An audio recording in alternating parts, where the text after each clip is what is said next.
Доброе утро, уважаемые коллеги. Начинаем заключительный день арктического диалога. Good morning. We start the last day of our Arctic dialogue. Today we'll talk about the sustainable development of the indigenous, small-numbered peoples of the North. Now we'll use a hybrid format. Some of our experts are present here in the room. Others will be present online. We have Sergey Sizanenko. Can you hear me? Yes, we can hear you. Also, we are joined by Anders Oskal, Secretary General of the Association of World Reindeer Herders. Anders, can you hear us? Anders, please, could you let us know? I can hear. Thank you. Wonderful. Also, here in this room, we have Ina Satrueva, Director of the Indigenous Peoples Department, and Sergey Hudi, Senior Vice President of the Ymaltoits Descendants NGO. All right. First, we'll let our speakers deliver their presentations, as usual. 15 minutes per person, please. And after that, we'll have a Q&A session. First, we go to Sergey Sizanenko.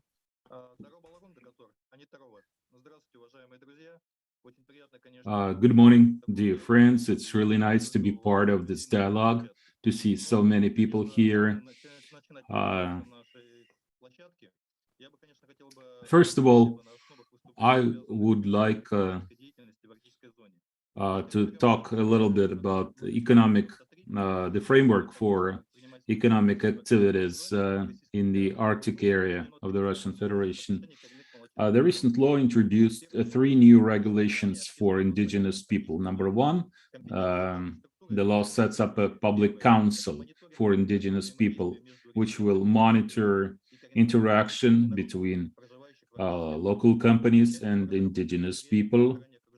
Indigenous people will be involved in designing economic policies in the Arctic zone. Also, they will play a bigger role in administrative matters. This public council will be led by the head of the Indigenous People Association. Number 2, the government has set up a special program to support traditional economic activities of indigenous people. The plan is currently being designed. It will be approved before the end of this year. And number 3, there is a new standard has been adopted by the Economic Ministry. And that's a standard of liability for companies operating in the Arctic zone when interacting with indigenous people. Standard 181. This document contains 5 principles. Number 1, economic activities should improve living conditions and environment for indigenous peoples. They should get indigenous peoples involved in decision-making process when mining in the areas where indigenous people have traditionally lived. Then they should improve the social and economic conditions for indigenous people when operating in the Arctic. They should be transparent and allow indigenous people and their NGOs to monitor their activities. They should minimize their impact on the territories where indigenous people live. So adoption of this new document shows the government policy with respect to indigenous people. In addition to that, our organization came up with an initiative to make some amendments to law number 193 on economic activities in the Arctic. We believe that indigenous people should also get a status of residents in the Arctic zone, because this status gives substantial benefits. According to law, self-employed people are entitled to such a status.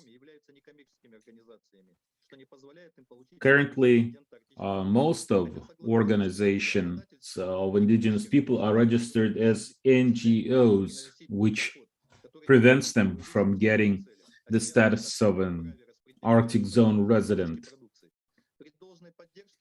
We believe this should change. If indigenous people organizations are given the status of residents, this will help create new jobs. This will ensure food security in the Arctic, etc. The government has recently adopted a strategy for development of the Arctic until 2035. It identifies key priorities in developing the Russian Arctic and ensuring national security. The strategy points out that there are 19 indigenous small-numbered peoples living in the Arctic today, and their heritage is of cultural value to the entire world.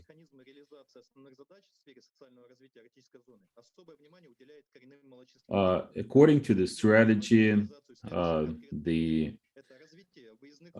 government will provide rescue services and medical services for indigenous people, create additional educational opportunities for indigenous people, preserve their heritage, maintain and support their languages, their traditional culture,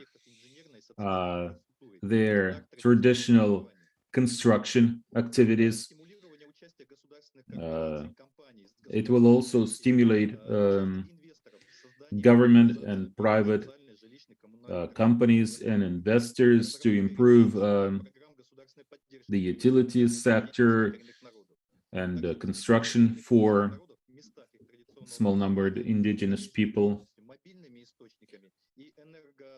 Also provide small power stations and communication tools for indigenous people in remote places.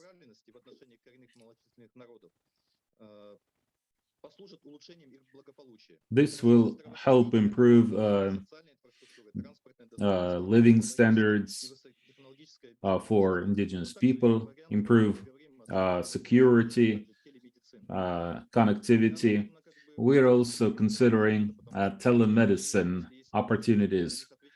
I will be happy to answer questions later on if you have any. I'm also a reindeer herder. We have currently 1,500 reindeer in our organization.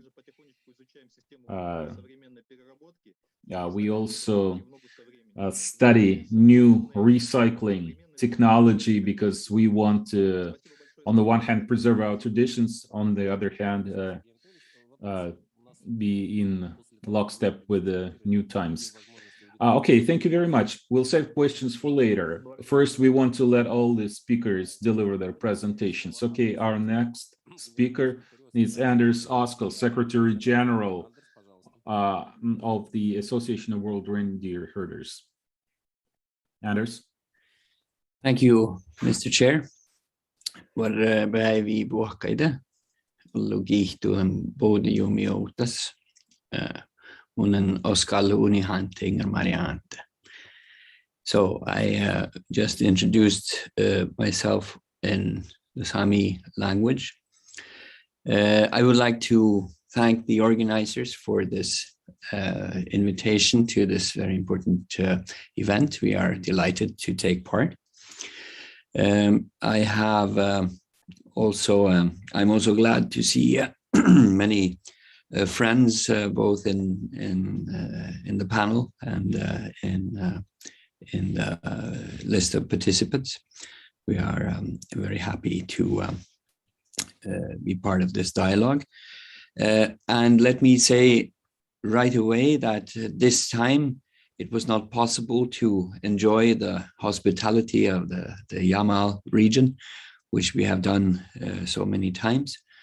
But I am planning to come back to Yamal and to Salekhard in the shift between November and December in relation to the Arctic Council ambassadors meeting being arranged in your region. I will now share screen and share with you my presentation and some perspectives relating to the sustainable development of Arctic indigenous peoples. So this map shows the reindeer herding areas of the world. We have 24 different indigenous reindeer herding peoples, close to 100,000 reindeer herders spread across 10 national states. And each of these peoples have maintained their culture and way of life since time immemorial. And while it feels like I am now in Yamal, let me also say that to me and to us, Nenet's knowledge of adaptation is quite unique. And as we know, the Nenets have preserved their way of life in Yamal region and beyond for several thousands of years. We are always very glad to return to our brothers and sisters in Yamal. We have the Organization for Reindeer Herders, which is Pan-Arctic. Our president, as you may know, is a well-known person in Yamal, Sergei Nikolaevich Khariuchi, who has also over decades contributed to the dialogue. And let me just say that every 4 years we have a Congress. And in Yamal, we had in 1997 the first World Reindeer Herders Congress. And indeed, the government of Yamal, and of course the reindeer herders of Yamal, have been very active participants and contributors to our international cooperation. But now we are living in a time of change. We have a lot of change drivers in the Arctic region. Of course, climate change being one of them, the changed use of the Arctic, and socioeconomic challenges of our peoples. And I think this map illustrates also the global aspect of the Arctic, as what is happening in the Arctic is indeed related to the global situation, the global developments. This map just shows the new sea routes opening up. And so when changes are great, this raises the question of sustainable development and the adaptive capacity of reindeer herding peoples to adapt to changes which we only in a limited degree can control fully. And much of our work in our organization has evolved around trying to bring these questions to the agenda of the Arctic Council. And we've had several projects which we have led on behalf of the Arctic Council, focusing on adaptation, focusing on youth engagement. And I will say a little bit about our latest project, which is currently running, which focus on food. This is a youth project where we have indigenous youth from the whole Arctic themselves lead the way to focus on food. In other words, how can we use our own knowledge on food to build our own societies? How can we create engagement to document the deep knowledge about food systems, resources, and to make use of it in an economic sense locally? And I must mention that this book, which we will also present as we return to Yamal before Christmas, is now translated into Russian, but it was a deliverable for the ministerial meeting in 2017 of the Arctic Council. But our youth in making this book also won the prize for the world's best food book in 2018, which is quite an achievement and quite a recognition of the work of our youth, but also the knowledge of our ancestors on food systems.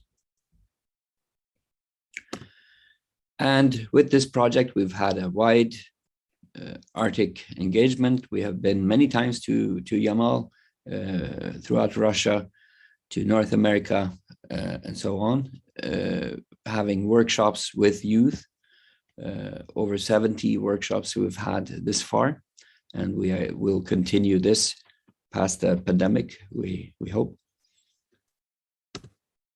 And bringing lead the way is important in this project. And we've also collaborated with well-known, let's say, Arctic nations such as France.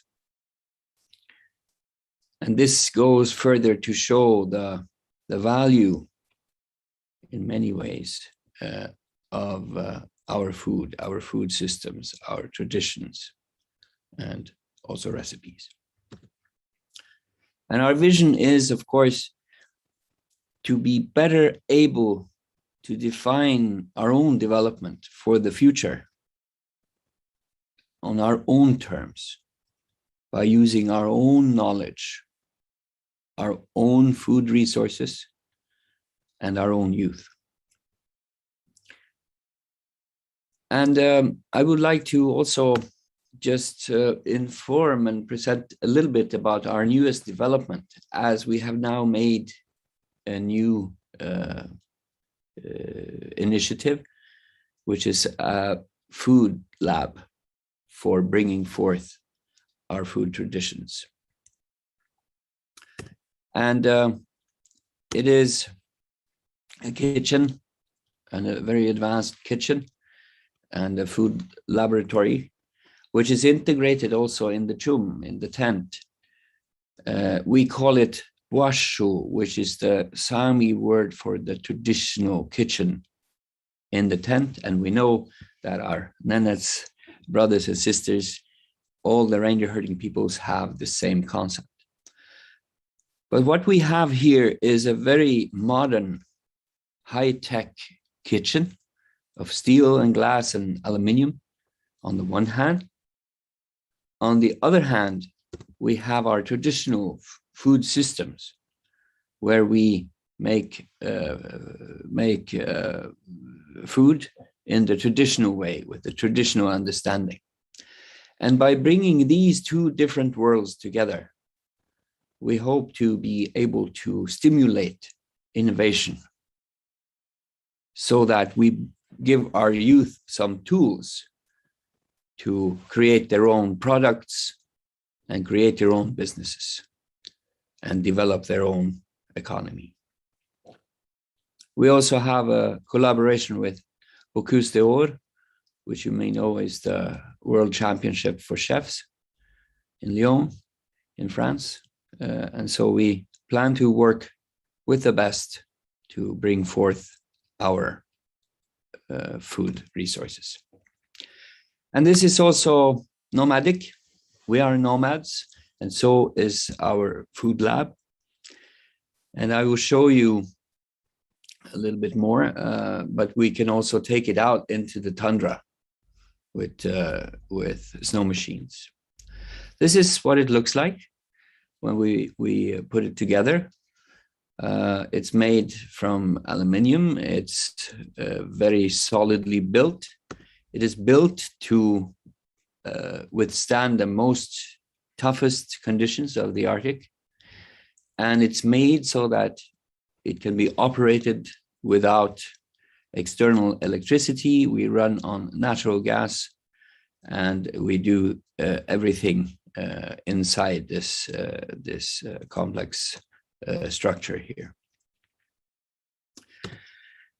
And indeed, it's equipped as a top-of-the-line kitchen, Bocuse d'Or competition kitchen, so we could have national teams of chefs rehearse and practice and learn in this food lab. And we've had some preliminary openings of this here with representatives of the Sami parliament in Norway, just to demonstrate. We are now building an even larger chung, a tent, that will be fitting for this. But you see it on these pictures that there's also a stage here in between the kitchen itself and the fire in the tent. So this is a stage for displaying and demonstrating, bringing forth our food culture and our youth. So we have a new tool then to engage our youth in their own futures based on our own knowledge, our traditional knowledge. And just to say, this is how our architects have envisioned also that we will bring this food lab into the tundra, two reindeer herders into our traditional food systems. And we hope to see this food lab also sometime in the future in Yamal, together with our reindeer herders there, to explore the fantastic world, the culinary world of the reindeer herders. So that is what I wanted to say, and I will be very happy to answer questions. Спасибо. Спасибо, Андерс. Интересно. Thank you, Anders. Very interesting indeed. So exciting to look at that innovative thing. I expect our audience to ask questions, but we will make time for that later. And now I would like to invite Inna Satrueva to make a presentation.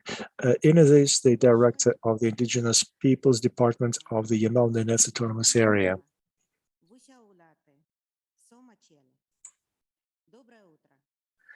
Good morning. I have just greeted you in the languages of the indigenous peoples that live in Yamal. I represent the indigenous peoples in this conference, and my greetings to all online participants.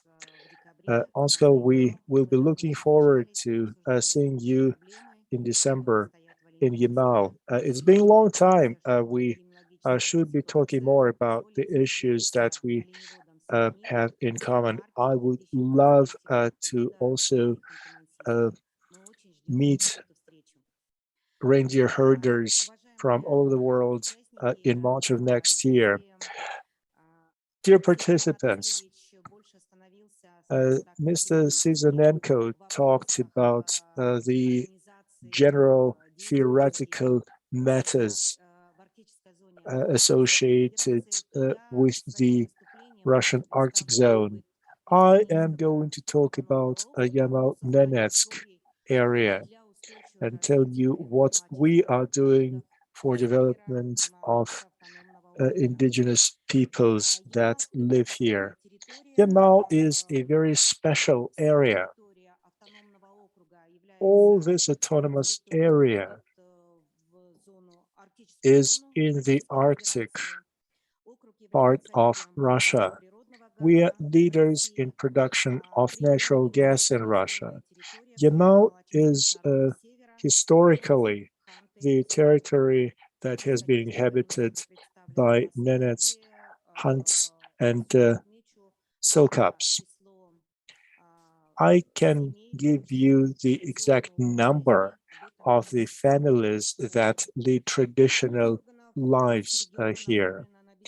The local authorities work hard to support these peoples, to protect their rights, to preserve their culture and their way of life. We see that the population dynamic is positive, and that proves the support that we are getting from different branches of power. We have high availability of secondary and higher education. We get support of our traditional trades. What is important is that there are laws that have been passed to support indigenous peoples. We have 40 laws and 300 bylaws in that category. They are very interesting indeed because they protect the historical heritage of the peoples that have lived here historically. We have a comprehensive program for supporting of sustainable development of small-numbered indigenous peoples of the north that live in Yamal-Nenetsk Autonomous Area. The priority of the policy is given to the social support to the local peoples. We have more than 50 different types of supports and benefits, and the system is improving continuously. Today, I am going to tell you about just a few things that governments at different levels do for us. People who lead traditional lives are very special, and they need attention and care from the authorities. There are regional guarantees that are secured by the law on guarantees for the small-numbered indigenous peoples of the north. All nomads have the right to get social benefits. We have a regional standard for minimal subsistence level. It includes a number of things that are essential for traditional lifestyle. People have provisions for teepee for chum building. They receive dog sledges, sows, various tools that make their lives more comfortable. Since January 1, 2021, young nomadic families, when they have a third child, get a full set of chum, that is teepee. The price of a typical chum is 500,000 rubles. That is a special benefit, a special type of social support. In our country, mothers receive what is known as maternal capital. We have special benefits for the indigenous people's families. There are quite a number of trading stations where People can get fresh bread, collect firewood, get different tools and equipment. Such trading stations also offer other services, such as medical help, veterinarian help. People can see medical doctors. They can participate in voting using those trading stations as a convenient venue. That gives people an opportunity to share and communicate. There is a lot of support to traditional businesses that have been practiced here: reindeer herding, fishing, hunting, and also collection of wild herbs. People are encouraged to start their businesses, to register as private entrepreneurs. The financial support in 2020 amounted to 2 billion rubles. This area has the largest number of reindeer herds. We have about 650,000 reindeers. There's a new mechanism for government support to reindeers and private farms. There are special markups for the procurement of reindeer meat. Today, this meat goes for the price of 450 rubles per kilogram.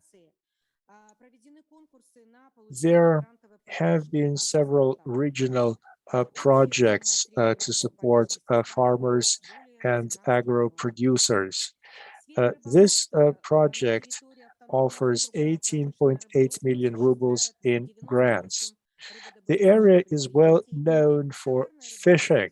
There are 98 fishing companies, and there are 4 fish processing plants. We see that the fishing ships get continuously modernized. Last year, 2 insulated barges have been acquired to support fisheries. The government of the autonomous area offers help to aquaculture companies.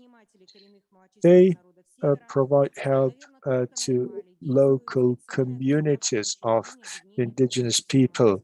There are special departments that are designated to perform these functions.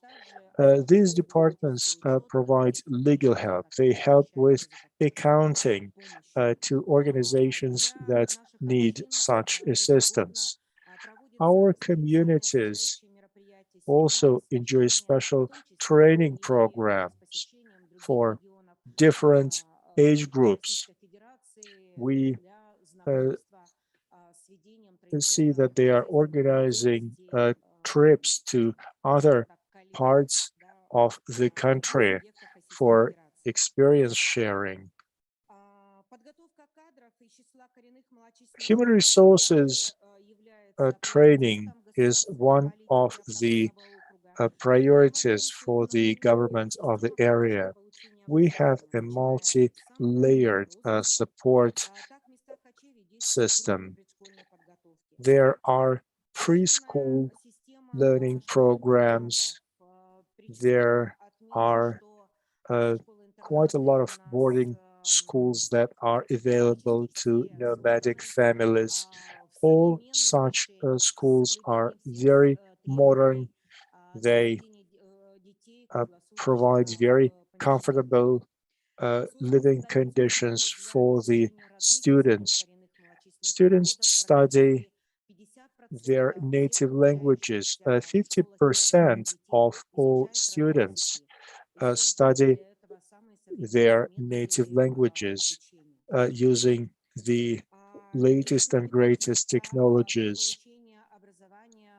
There are also excellent opportunities for higher education. Last year, they introduced education certificates for the children from nomadic families, those that did not get a high number of points at the unified state exam. That gives another opportunity to children who want to get higher education and want to go back to their home area.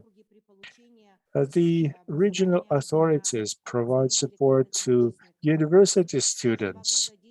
Since last year, we had special governors grants in the amount of 10,000 rubles per month. That is an extra benefit paid to those students who show high performance in universities. We have been noticing that due to all these support measures, we see a growing number of university students coming from the indigenous peoples. We see an annual year-over-year increase of 2%, which is quite nice.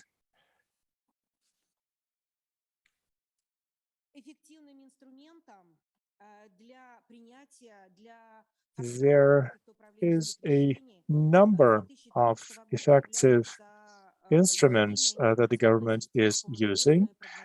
One such instrument is an information system that has been developed especially for the small numbered indigenous peoples of the North. This is a very nice IT solution. It helps to account for families that lead traditional lives. All the benefits, all the support measures are available through this portal. A person does not have to confirm his eligibility. All of that is done automatically through this platform.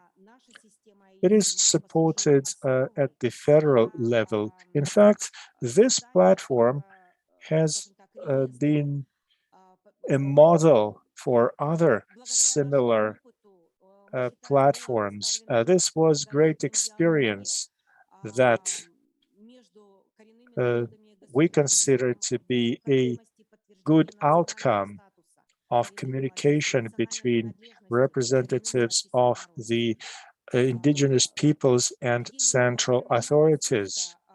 We have a registry of the families, and that is something that we consider to be an important initiative. Next year, we are going to see a new law that will also be providing support at regional and municipal level. It will also regulate the circulation of digital information on the indigenous peoples. Take all accounts. We are leaders in this. We collect a lot of applications from indigenous peoples, and 40% of all applications came from Yamal region.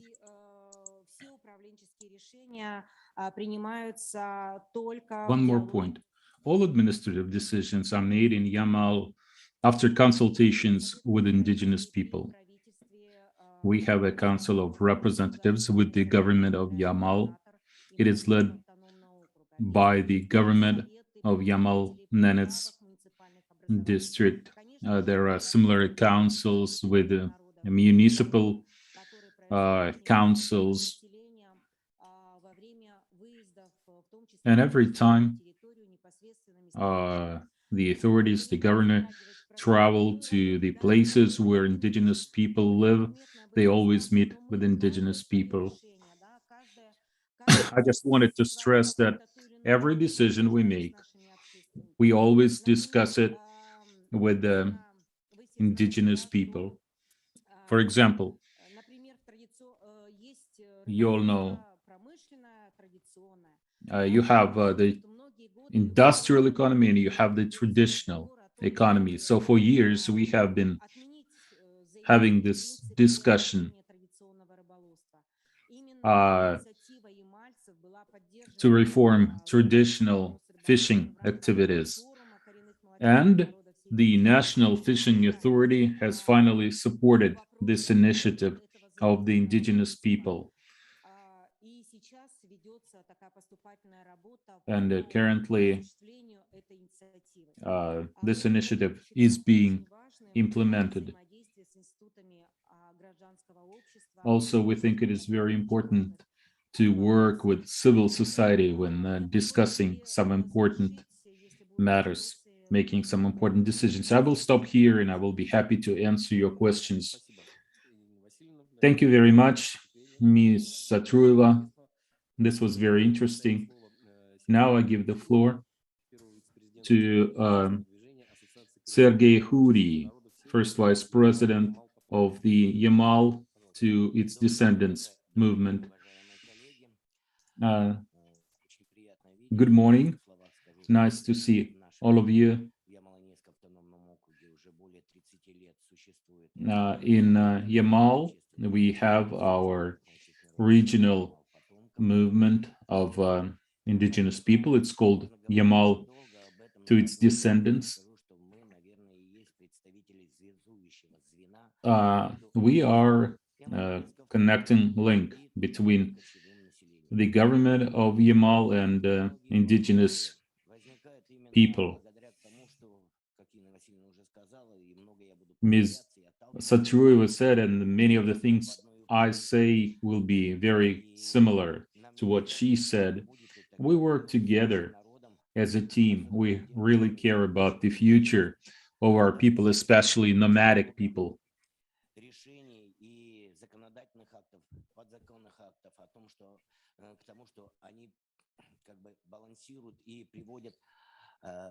The new laws and regulations adopted recently provide us with a proper balance that support indigenous people. And we still have a few issues. Ms. Satrueva mentioned these indigenous people councils that act as advisory bodies to local authorities. This is a way for us to communicate, to make our voice heard. Let me just give you a few examples. Recently, we had a trip to the Urals region to meet with the reindeer herders there.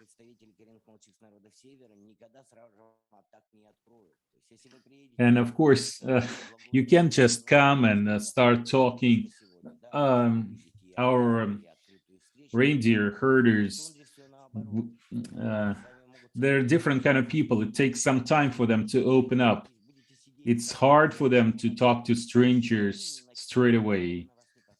They first have to take a look at you, how you live, and even the way you hold a cup of tea in your hands. They will watch you, they will observe you, and only later on they may open up and start talking.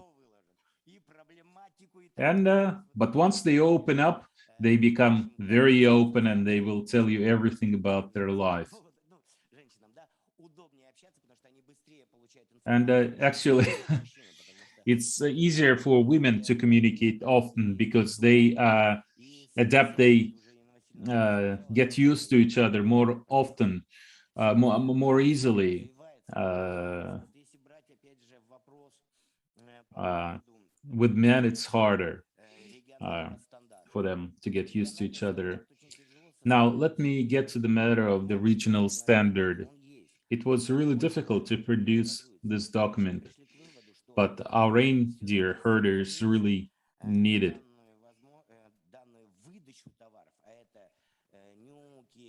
And currently, the government provides herders with chainsaws, electrical appliances, etc. But maybe the better way would be to just allow people to buy what they need, and then the authorities could reimburse them. For example, I think, yes, the current amount is 16,000 rubles. You can buy a power station, a small power generator, and you will get reimbursed for this purchase. So I think it's a good idea.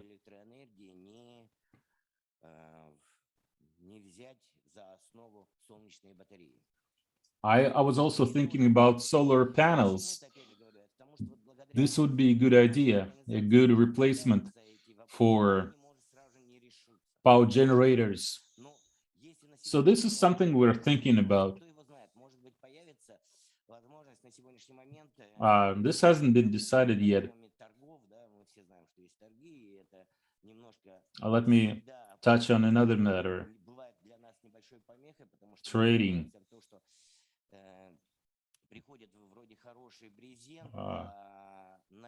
For example,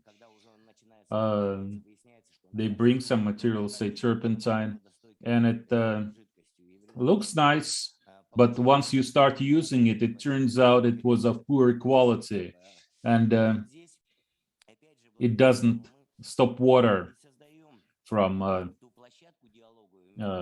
penetrating. So we think that procurement procedures, trading procedures should be better organized, and maybe the authorities could help us with that.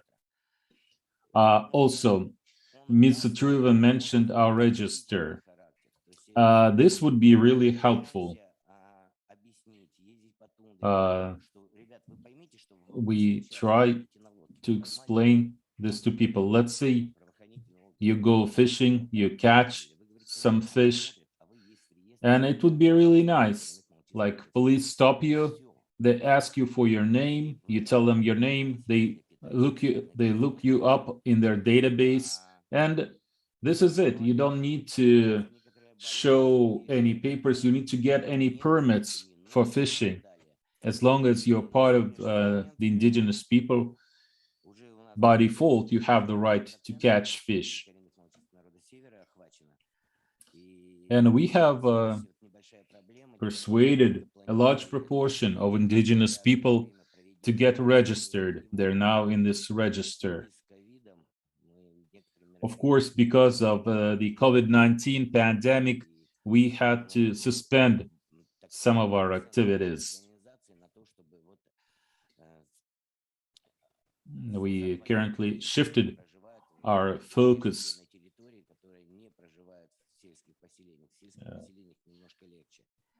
and we currently work with people who live in settlements. It's a little easier to reach them now. I also would like to mention one more point. When COVID-19 came, we found financial resources together with local authorities, and we organized some trips to the people living in the tundra.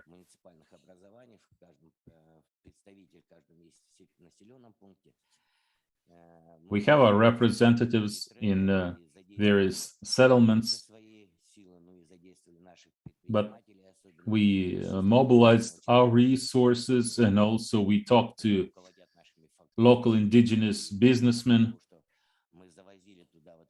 and we delivered food aid to stop nomadic indigenous people from going to settlements. to help them, to eliminate this contact between them and people in the settlements. And because of that, we were able to contain the virus to a large extent. Currently, we have the fourth wave of COVID-19 in Russia. Some of the people relaxed and became careless, irresponsible. So currently, we have the second stage of the vaccination campaign for indigenous people. I don't want to repeat. I don't want to tell you about all the projects we did. I just want to say one thing.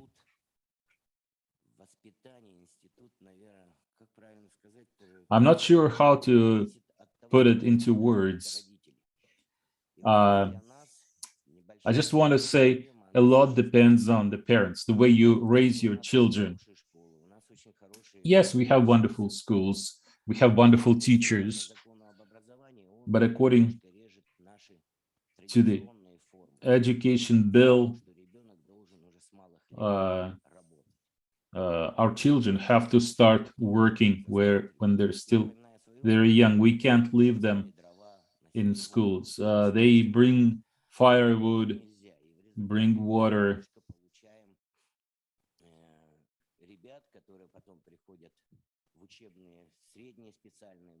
So as a result, our kids, by the time they grow up and they have to go to college, they cannot study properly. Just a few days ago, I went to the tundra and I saw a boy, 14 years old. I know his parents really love him, but and of course I cannot say anything. I cannot dictate to them, but I never once saw him in the corral. He spends his entire time on the internet, in his screens. Civilization changes our lifestyle. I read a nice article in the local newspaper yesterday. They asked this question: what is better, a balok or a chum? What kind of tent? And our reindeer herders in Taz, they like balok better. They changed their tents because it's more convenient. Because of that, we are going to lose some of our customs, some of our traditions. There are certain rules where women should be, where children should be.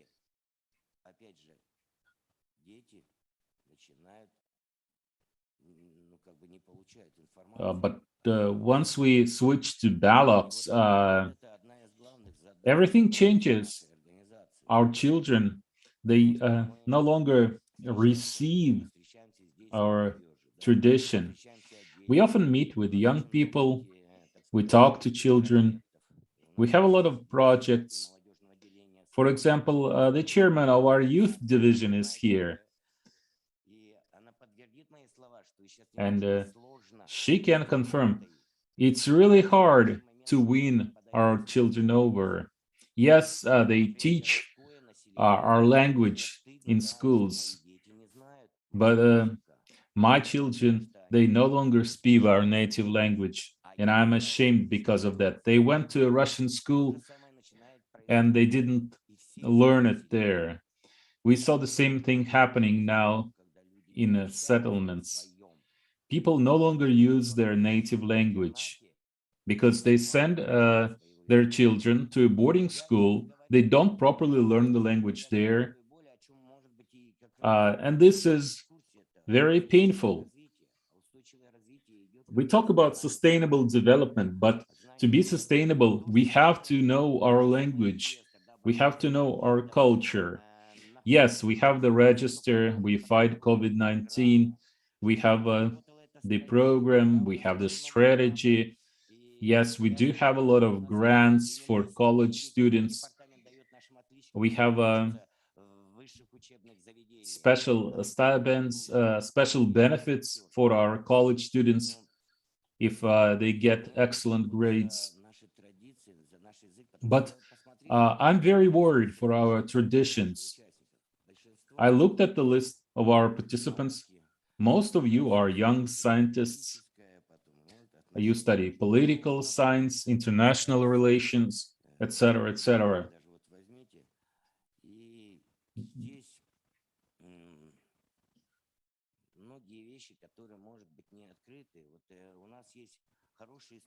There are a lot of things that people don't pay attention to. For example, in 10 days from now, our entire team will go to the TAS district. They have a project to build a pipeline there. We are not against it. We understand that Russia needs oil and gas, but you're all scientists. You know, there are different ways to lay pipe.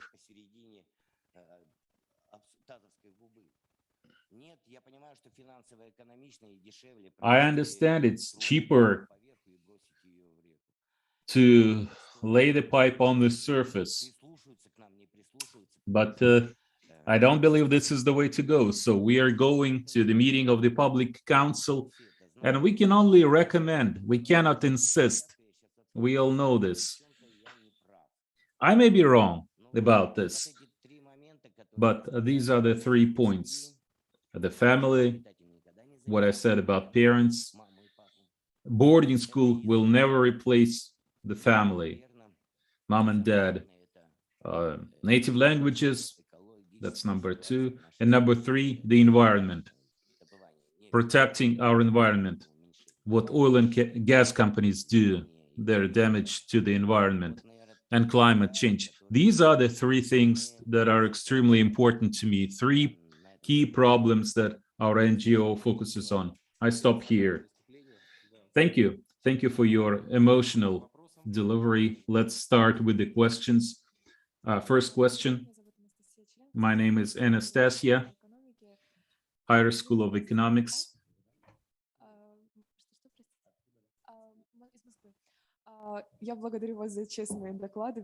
Thank you very much for very sincere presentations, just what we wanted to hear.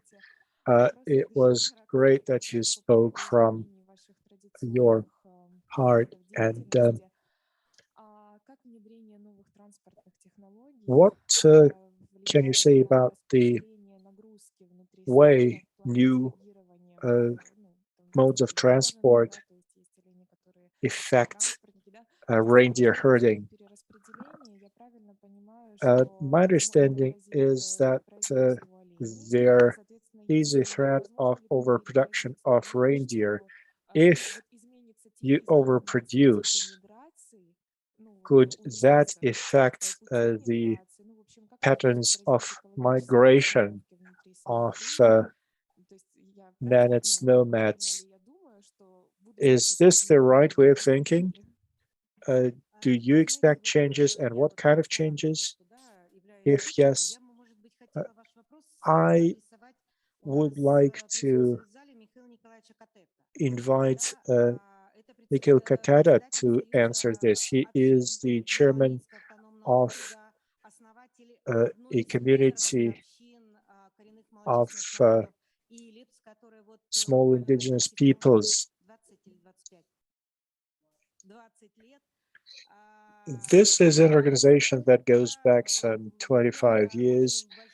He's a reindeer herder himself, and he spent much of his life doing that. Later, he was involved in many negotiations with oil and gas companies that come to the area. Maybe you want to address that.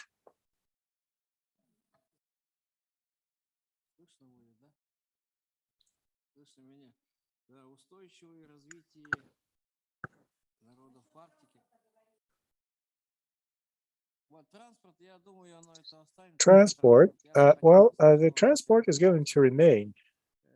I would like to start by commenting on what the presenter said, and then I will come back to the question about the transportation. You are worried about the way our children are brought up. We now have these new universal state exams.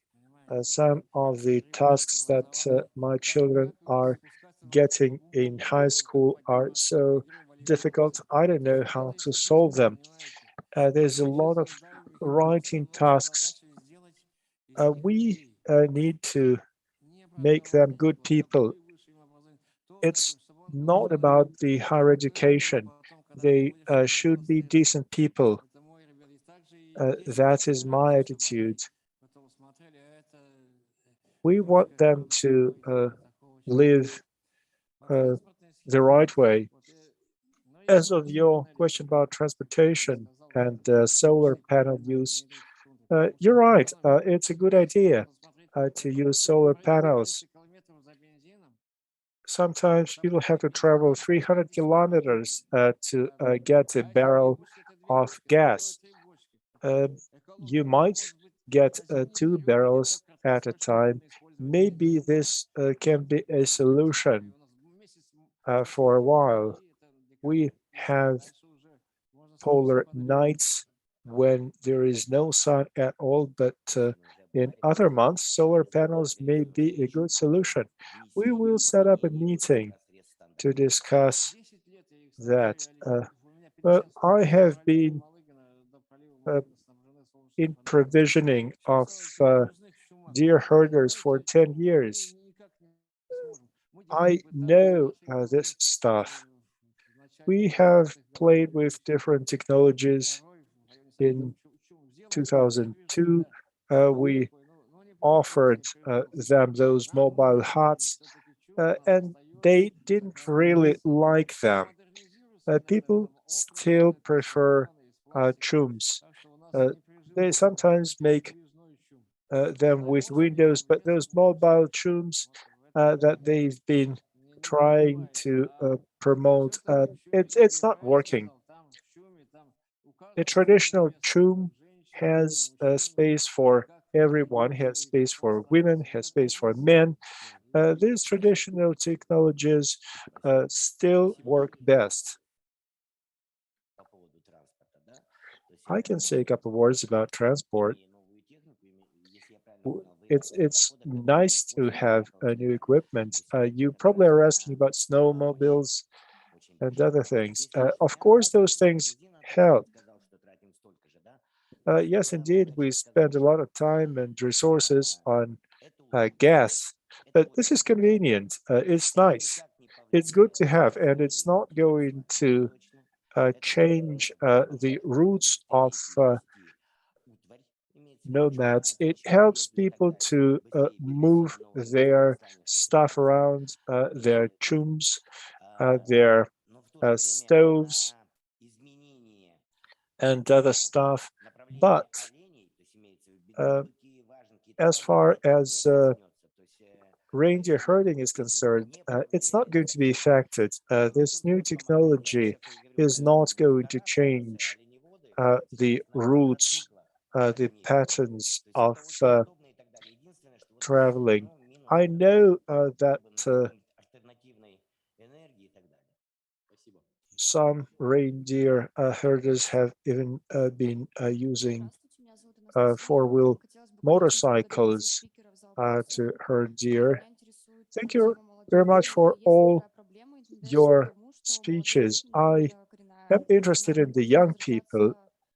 Is it a problem that young people from indigenous peoples do not want to live traditional lives. They do not want to stay in the places where they were born.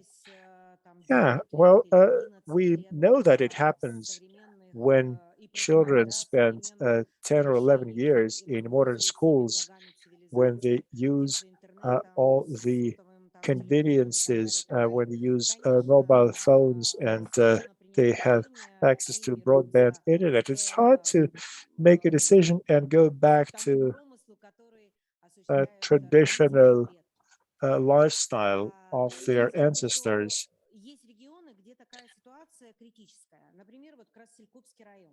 There are some areas where that is a problem. Krasilkup district is one of such areas. They have very few families that still live traditional lives. Municipalities offer extra support to the reindeer herders. I know that in other municipalities, the picture is different. We have seen serious increase in the number of reindeer, and there is smaller plots of land where reindeers can be kept, and there are quite a few young people that want to do something else. It's their call, and that's why governments are offering grants that support university students from indigenous peoples. There are various types of benefits that young people can get. In every ethnic group, young people make a decision whether they want to stick to the old traditions or not. This raises a lot of concern amongst the indigenous peoples. There is no single answer to this question. Any other questions? Yes. I'm Atitata Nekacha. I am a chair of the youth department. We work with the young people that study here. Young people come from many different places, from many little villages. We try to preserve the old traditions. We pay a lot of visits to the herding areas. We support competitions. We encourage them to play traditional games so that they can go back to the tundra. There are very many children that study here and then they go back to the natural environment. There are quite a lot of girls that say that they have a fiance back in the tundra, and they look forward to the time when they go back to their families. The same is true for guys. They are used to herding reindeer. They live with their families, and they want to find a wife that would agree to lead that kind of life. Some kids want to go to big cities, but those children that were raised in the tundra, they want to go back. They want to stay there. And I think it's good. I have a question for Anders. Excuse me for asking you about something that really wasn't in your presentation. You touched upon the issue of climate change, which is important for health of reindeer, for their diet. Do you think environmentalists should offer lectures to the reindeers, to the young people in that business? And does your association have any such learning programs? Anders, are you with us? Yes, I'm here. Yes, thank you for the question. Of course, climate change will affect reindeer herding and the whole Arctic in a wide diversity of ways. As we are a global organization, we are able to look and analyze and consider reindeer herding in many of its forms. So in Yamal, you have, of course, in the north, you have a tundra reindeer herding, in the south, more taiga. If we look at the whole picture, the whole map that I showed initially, there are many ways in which we can analyze and understand how reindeer herding has adapted historically in different areas. And we have done a lot of work on climate change and climate change adaptation, and are continuing to do so. I myself will be traveling to the climate meeting in Glasgow in a couple of weeks to present on the topics of climate change adaptation. For our reindeer herders, it's of course important to understand what is happening and why. But of course, to a large extent, reindeer herders cannot influence temperature increase in the Arctic. So the question then is more how we can adapt to the new situation. And that relates also to what has been discussed here. I fully agree the words of wisdom on maintaining the languages, maintaining the cultural foundation of reindeer herding. I liked very much the intervention from our young Nenets colleague on that the children of the tundra wants to, when they grow up, stay on the tundra.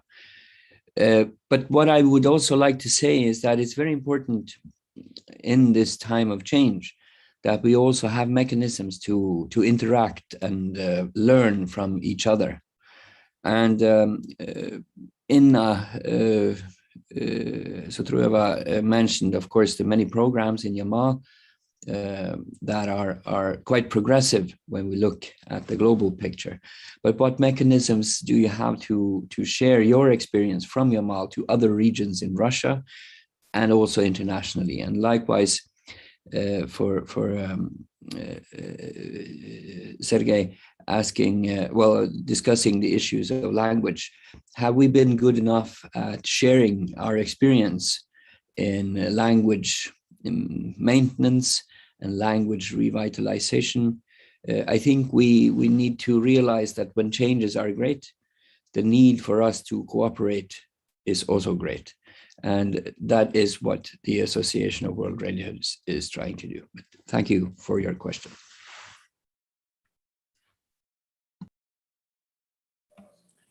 Спасибо. Так, коллеги, еще вопросы есть? Thanks. Any other questions? Yes. Another one. Irina, you told us about preschool education. You told us about what is done in Yamal. What regions find this issue most relevant these days?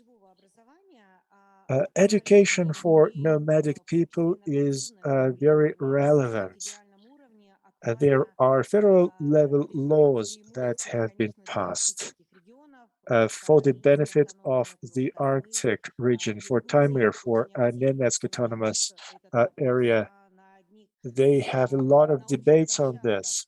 There are several venues that we use to talk about this, to generate acceptable decisions. And that's how those draft laws were born. We also discuss possible needs to make amendments to some laws that would help to support learning opportunities for nomads. There are specialized projects for that. Schools for nomads. We know about a number of surveys. There's been serious studies that focus on the needs of the indigenous peoples. There are training programs for preschool level. That should create equal conditions for our children that want to go to higher level schools. Right now, we don't have what in the past we called zero grade. In summertime, senior high school students get a lot of learning. They spend time herding reindeer. They are invited to join collective learning programs. They learn the Russian language better. They understand school rules. Many children that are raised in tundra have really free life. They have no constraints. And in schools, they have to follow rules. They have to be prepared for that. There's one project that we have, 12 guys that studied at our university to become teachers for nomadic students. Very nice. And we have time for one more question from the audience. You want to ask a question? Of course, Mikhail.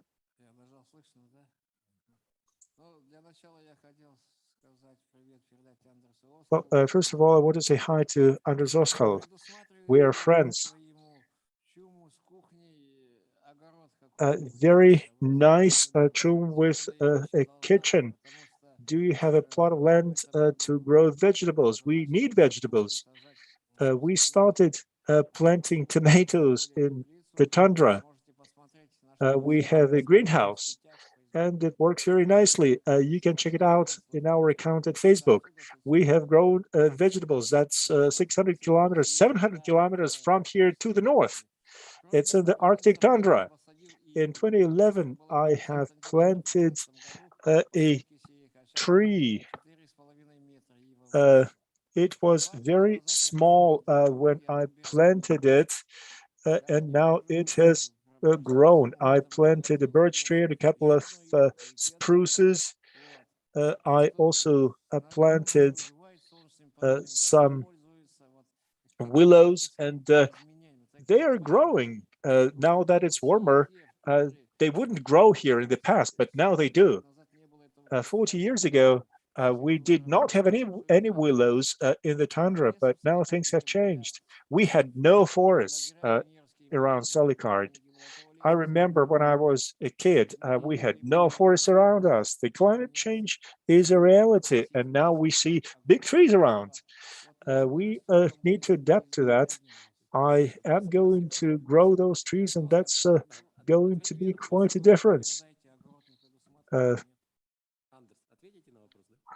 Anders, do you want to say anything about that?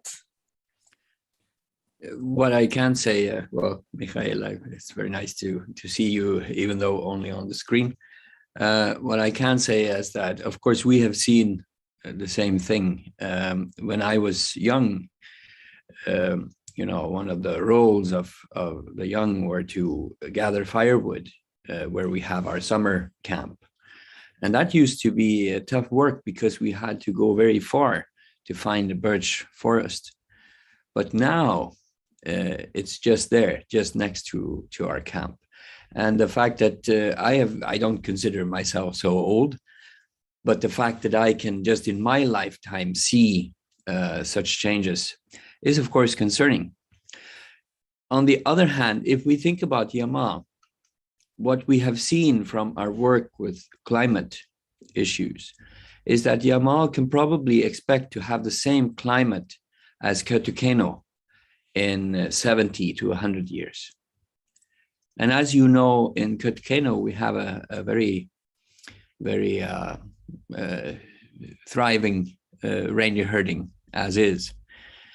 And let me just add that to the questions of what was it said, overproduction.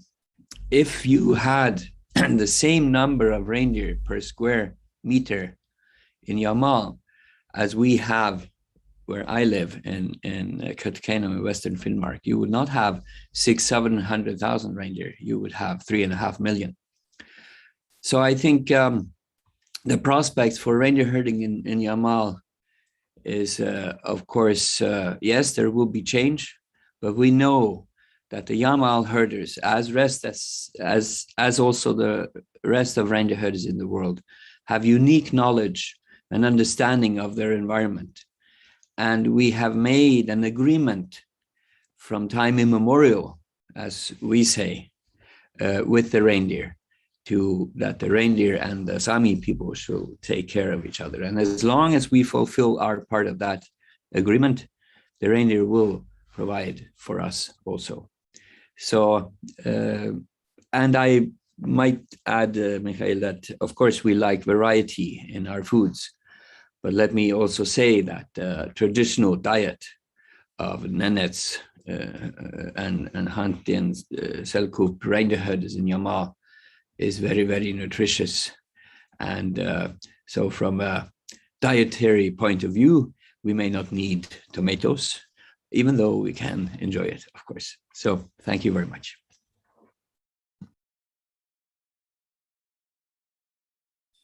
Спасибо всем участникам дискуссии. Хочу поблагодарить. Thank you. I would like to thank all of our speakers. This was a very interesting discussion. Thank you very much. I also would like to thank our interpreters for helping us throughout this conference. Thanks a lot. This was a very good interpretation. Good job. Thanks to everybody. Now a few organizational announcements about what we'll do next. We suggest we get together for a small picture, and then we head out to the college for an excursion, for a guided tour. So please join us for a picture together. I think we'll gather here, and I will take the command from now on. Thank you very much. Thank you very much.